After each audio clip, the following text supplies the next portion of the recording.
Bibles, it's from 1 Samuel chapter 18. And I invite you, be good to turn there now.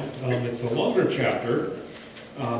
It's a good chapter. It is, I have to say, it's one of these chapters that if the Bible had those, ratings that they give movies, and that this one might be like a PG-13. There are a couple parts that come near the end of it that, well, just be frank, they're going to be a little bit awkward, but if it makes you uncomfortable hearing it, just remember I'm the one that has to read it. So, it's a little harder, I think, to read than to hear. But as I said in the prayer too, even these parts in the Bible that are challenging to understand and that maybe offend sensibilities in some ways, they are God's word to us. This is God's. He didn't intend to soften things up at all. He wants us to hear these words. And so this is really actually, the more we get into it, I think you'll see this is a powerful story. It's page 448, by the way, I should have mentioned that. Page 448, 1 Samuel chapter 18, and we'll read the whole chapter. It's really one whole story that we need to hold together. So, 1 Samuel chapter 18. After David had finished talking with Saul, Jonathan became one in spirit with David, and he loved him as himself. From that day, Saul kept David with him and did not let him return to his father's house. And Jonathan made a covenant with David because he loved him as himself.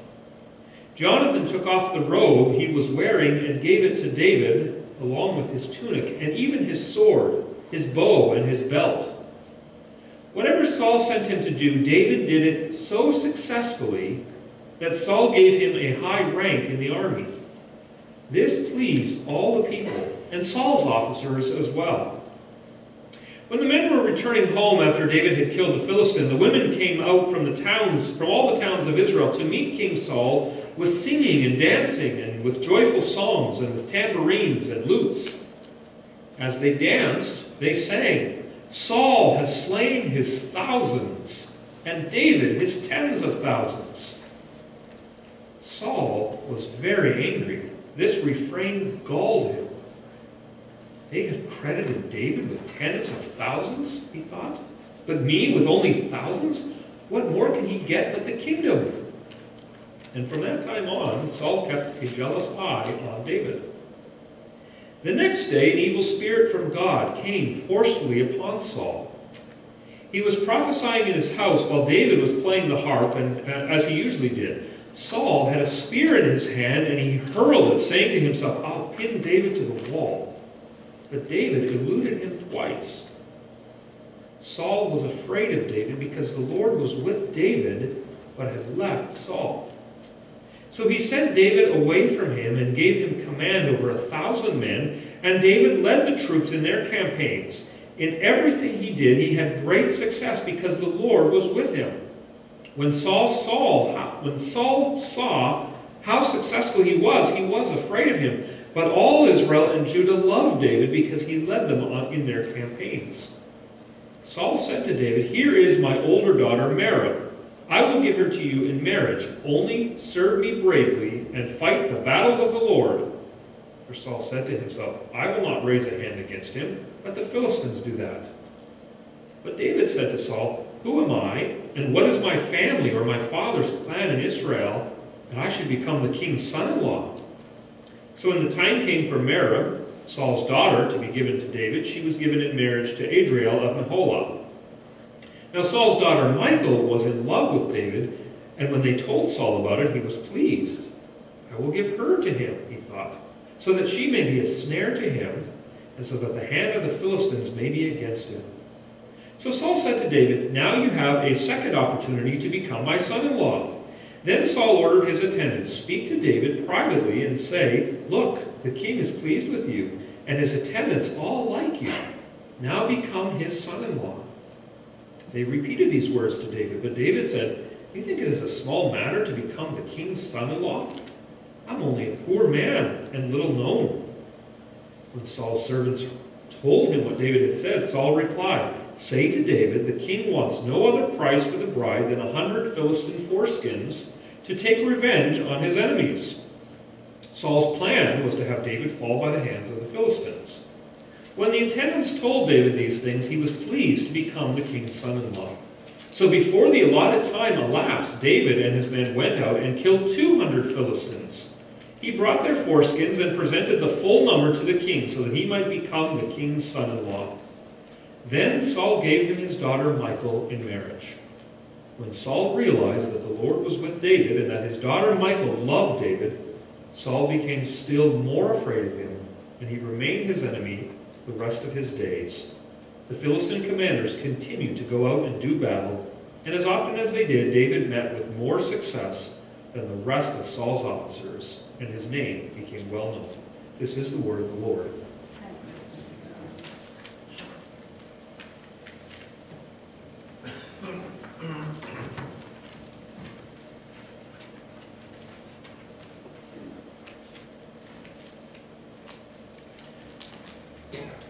Well, brothers and sisters, I wonder if you can think of a time when you felt jealous of someone.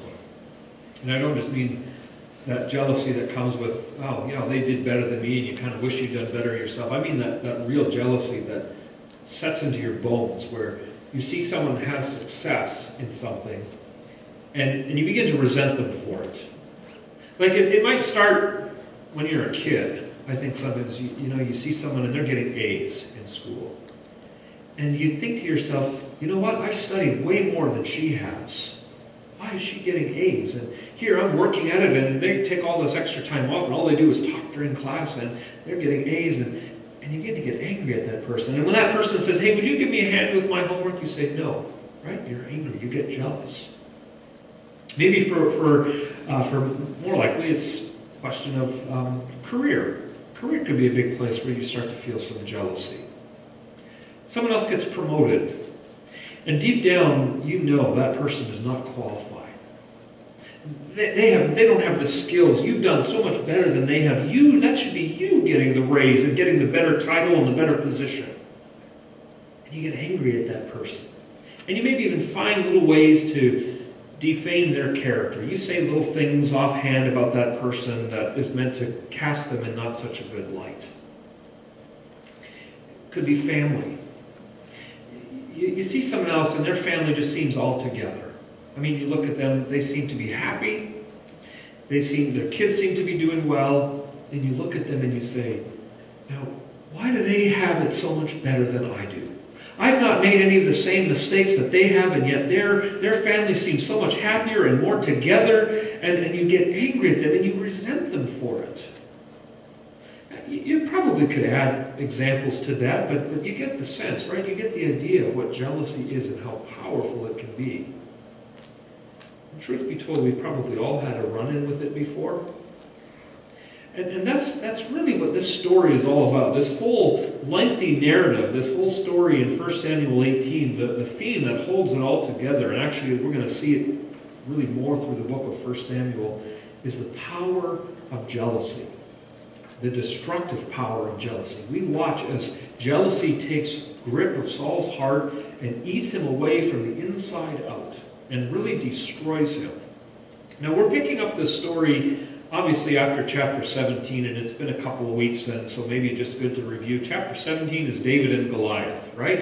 And remember, here comes Goliath, and he's threatening the Israelites. And the Philistines are threatening the Israelites. And for 40 days at least this went on. And you have to imagine how afraid Saul must have been. That was kind of his nature. He was a fearful person.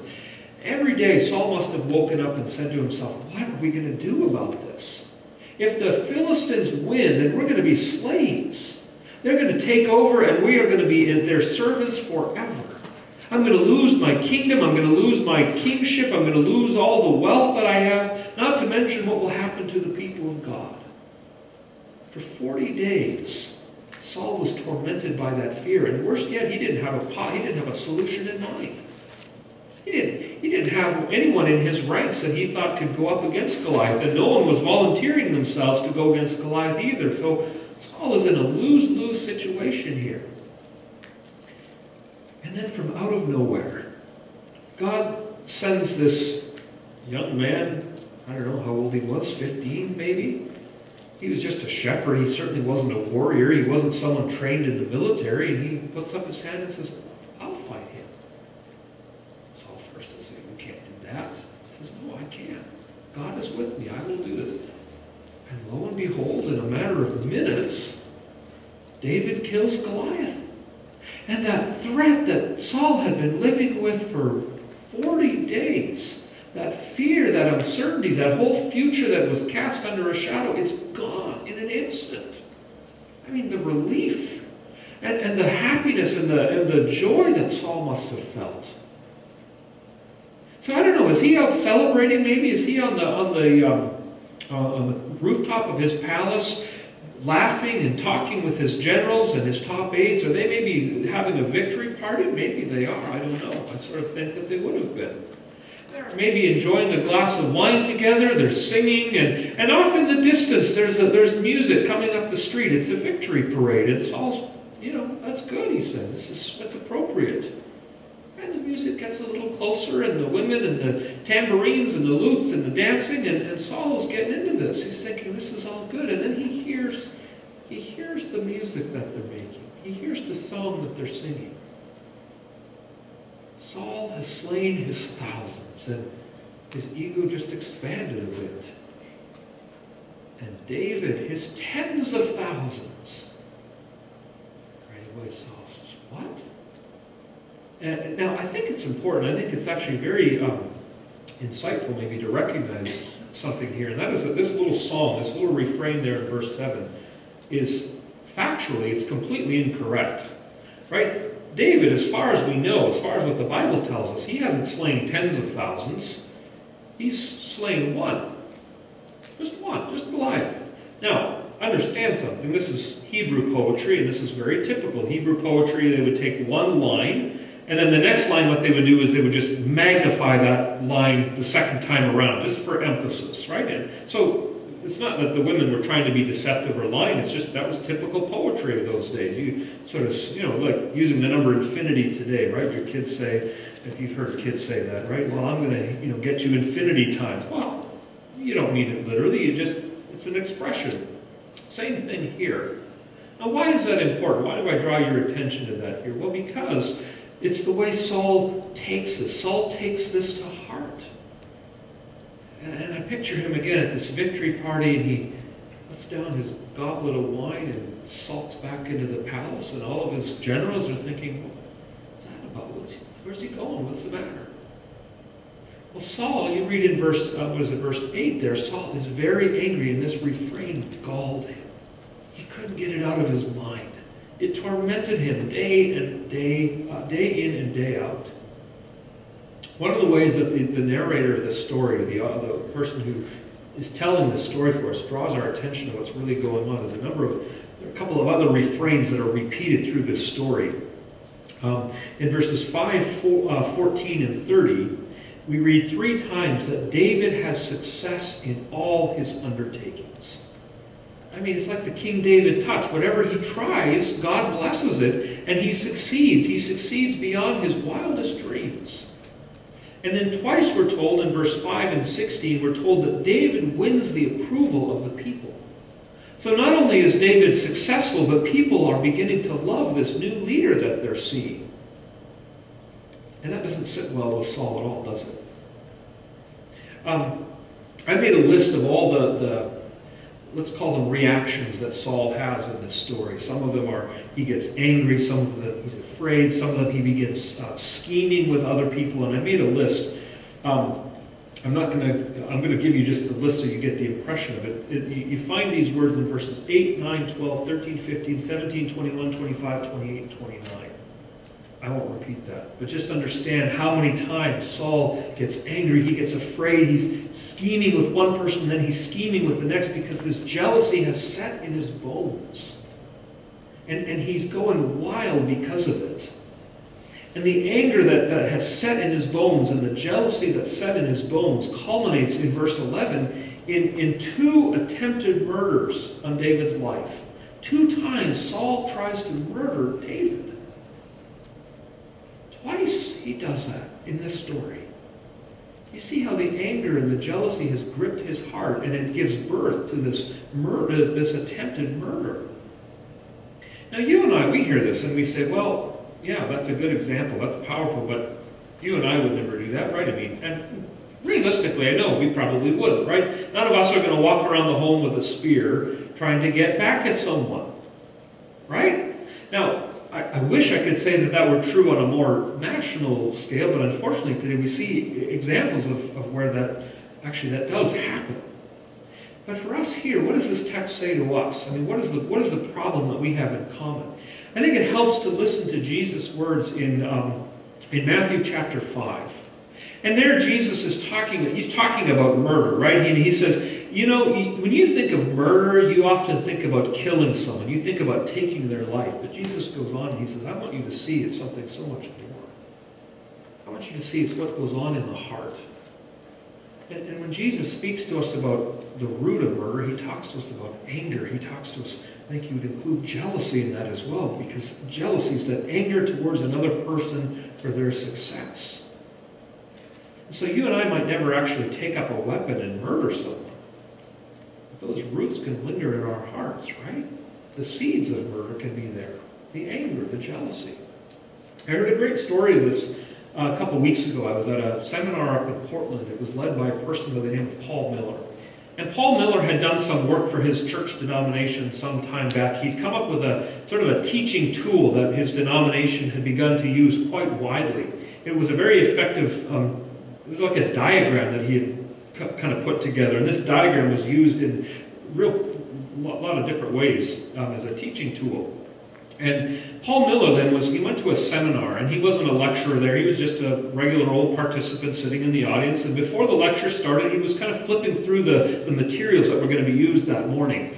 And as he's flipping through, lo and behold, there's his diagram. There's this picture that he had put together, this teaching tool that he'd made, and he sees it's going to be used in the lecture that he's attending. And he starts to think, well, isn't this neat? I'm going to be sitting here, and the presenter is going to come to my material, and I'll probably get some credit, and maybe the presenter will ask me to stand up in front of everybody and just introduce myself. And he's thinking, this is really kind of cool. So lo and behold, he's sitting there in this presentation, and the lecturer that was there that morning comes to the part in the material where he's going to present this teaching material. And Paul Miller's getting ready to, stand up and, wave at everybody. And then the lecturer says, now, you see this on page such and such. I don't remember who wrote this stuff. I don't remember who put this material together. But I think it was, and then he gives a name of someone that was actually a person who'd given a lot of grief to Paul Miller over the years. These two guys just didn't get along. And now here he's sitting there, and that other guy's getting all the credit.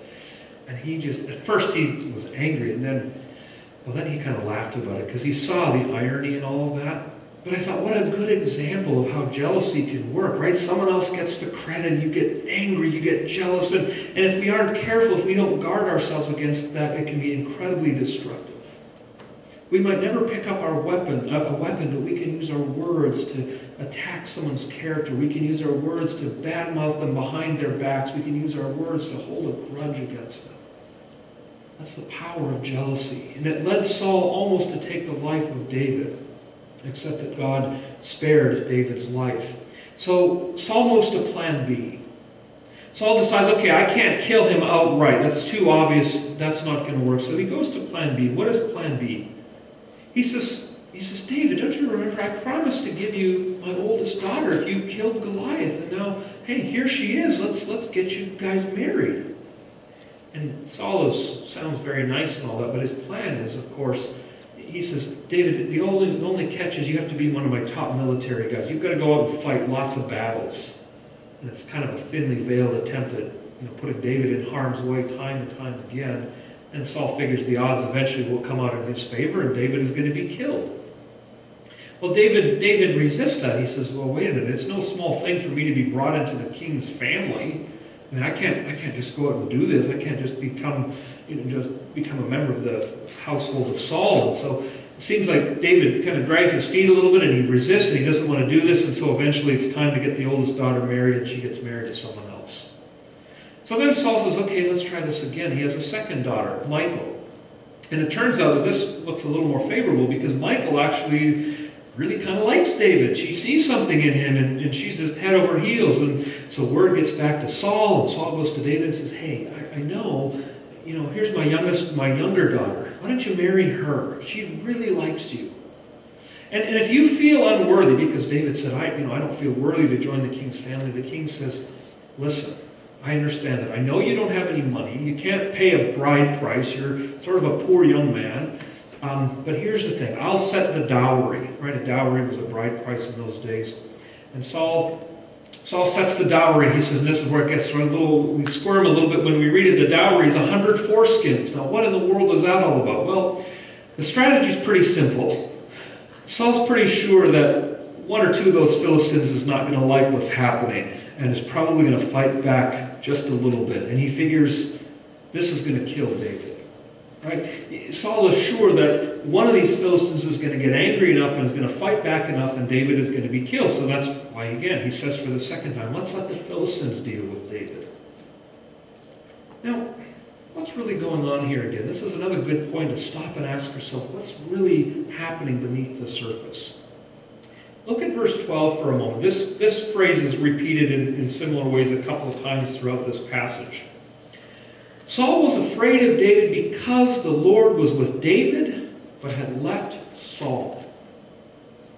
You remember that a couple of chapters back, that's at the end of chapter 16. The Holy Spirit had left Saul. That meant that Saul no longer had God's favor and blessing to be king. He no longer had divine approval and divine power to carry out the role of king. That had gone to David. God's plan was working itself out in a different way than Saul wanted.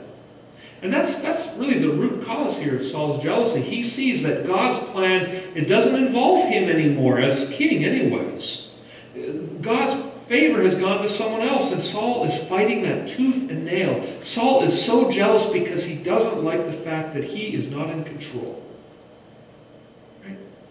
God was no longer with Saul, he was with David. And Saul is not in control, and he is fighting that at every turn. Now, one of the surprising things about this story is the way that God manages to take everything that Saul does, and he turns it back around so that it backfires on Saul. Every one of Saul's efforts to reassert his power and authority, it blows up in his face. I mean, here's Saul, he figures there's no way David is going to come up with this bride price. He figures he's going to get the call, yeah, David's been killed, and, it was really ugly, it got kind of nasty. Well, instead what happens, David shows back up, and he has twice the number he has twice the bride price that was asked of him. And Saul, you just have to imagine how astonished he must have been. Everything that David does, no matter how hard Saul tries to make it for him, David is far more successful than Saul ever imagined. We read 3 times that Saul is successful in all his undertakings. Verse 5, 14, and 30. Everything everything David does turns to gold. And maybe maybe in a way the saddest part of this is the way that Saul's house is splintering. His family is splintering here. Right? The royal house of Saul. Well, now his daughter is in love with David and loyal to David. And his son, Jonathan. We see at the very beginning, Jonathan comes to David, and Jonathan makes this covenant of loyalty to David. He recognizes that the favor has passed from Saul to Jonathan. And so Jonathan actually aligns himself with David. So Saul is alienating the very people in his own household, his own children. Now I wonder if all this offers some hope for us when we deal with that problem of jealousy. I think it does. I think this story shows us the root of jealousy. Right? It's not just anger and bitterness and resentment. It's more than that. I think it's realizing that we are not in control. Jealousy stems from this idea that says, I know how things ought to go. I know how my life ought to unfold. I know how my plans should unfold. I know how people around me should act and behave. And if things go better for them than they go for me, then that's not right, and I want to have power over that. I want to have power and control over my circumstances. If someone else gets promoted or someone else succeeds, I want to have that instead of them. I deserve that. That should be coming to me. It's a power play. Well, what if we recognize the next time that we dealt with that, or the next time we found ourselves in that situation, what if we dealt with that prayerfully instead? What if we went before God and surrendered ourselves to His will? Isn't that what Saul should have done in all this? Shouldn't Saul have recognized what God was doing and yielded and said, okay, well, if your kingdom is not to be in my household, then I surrender back to what God is doing? What if Saul had done that? We can speculate all day long. It doesn't really make any difference. But I suppose that's what Saul should have done. Right? To recognize the sovereignty of God, to recognize God is in control even when our circumstances don't work out the way we want. Even when someone else succeeds and we don't, and we resent them for it, and we think we should be the ones on top. What if we yielded to God instead? What if we said, God, your purpose, your plan, you are sovereign? And one of the things that can help us do this, one of the things that can help us surrender to God's control is by remembering and looking at the way that God always wins through circumstances and events that almost always look like losing. We're moving into the Advent and Christmas season. It's always good to ask and to keep that question in the back of our minds. Does the Christmas story from a distance, does it look like winning? It doesn't, really. You would never write a victory story with someone coming down and being born in a manger in a dirty place, outskirts of a major town, really nowhere in particular. You'd never write a victory story that has the hero, as it were, growing up and ultimately losing his friends and closest people who all abandoned him, who's then beaten, stripped, humiliated, publicly shamed, put up on the cross, and dies. That doesn't look like winning. And yet, was God sovereign in all of that? Was God in control? Well, absolutely. That was God's plan all along. God's plan proves that He is sovereign even in the most unthinkable situations. God is a God who wins by losing. He triumphs through defeat. He accomplishes His plan always, every time, no exceptions. And the cross is proof of that. What should our response be? I think one of the ways, and close with this, is looking at, there are two characters that we're meant to contrast. It's not David and Saul. David is the one who represents what God is doing. David is the one who represents God's kingdom as it's unfolding in its surprising ways. We're meant to contrast Saul and Jonathan, father and son. Because here are two separate responses to what God is doing. We've already looked at Saul. Saul sees what God is doing and he fights tooth and nail to regain control. Saul wants to be king, no matter what. He wants to be king even over God. Look at what Jonathan does. It's in the first 5 or 7 verses there. Or maybe 4 verses, I guess. We didn't touch on this yet, all that much anyways. Jonathan recognizes what God is doing. He recognizes that David is the anointed one of God. David is God's chosen one. And Jonathan has everything to lose in that. He's not going to be king now. He's not going to have the kingdom and the power and the wealth that should have gone to him. He's the crown prince. He's first in line for the throne, and Jonathan knows that's not going to be his anymore. Does he get bitter? Does he get resentful? Does he get angry? No. He makes this covenant with David. He comes to David and says, I will be loyal to you. And then he takes off his tunic and he takes off his robe and he gives that to David. Now, understand what that is. That's not Jonathan just saying, hey, if you like my shirt, you can wear it too. No. Jonathan is saying, these are my princely robes. These robes represent my position, and I'm giving that to you. I acknowledge what God is doing in your life, David, and I yield to that. I surrender to that. For Jonathan, it must have seemed so strange. Jonathan had every reason in the world to be jealous of David, didn't he? Jonathan surrenders to what God is doing. That's true for us too. Following Jesus means that we will surrender to God's plan and surrender to His sovereign working out of that plan, even when it comes at great cost to us. And we can do that in full confidence because God has made a covenant of love with us. He's made a covenant commitment to be loyal and faithful to us, even at the cost of His own Son, Jesus. And that's the only thing that can compel our hearts to yield, to surrender to Him. It's when we see that Jesus is the one who loved us enough to lay down His life for us. We can trust Him and His plan. There's no need to be jealous of what is happening in anyone else's life. You can always trust that God is in control. Let's pray.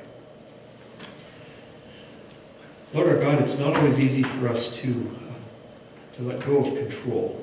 We want to be the ones to write the story of our own lives. And when things don't happen the way that we would want them to, we can get incredibly jealous of other people. We get jealous because we want that story. We want to tell what's going to happen. And we want all the success. We often all want the glory. Lord, you are sovereign. You are the one who writes the story of our lives. And Lord, your story is far greater than any one we could ever write for ourselves. Lord, help us to acknowledge and to recognize your sovereign plan and purpose in every event of our lives. And when we maybe feel jealous, remind us that what you are working on in our lives is for your glory and for your honor. And Lord, with that deeply, deeply embedded in our hearts and minds, let us yield to you. Let us surrender to you in everything. In Jesus' name, amen. Our song of response is number 446.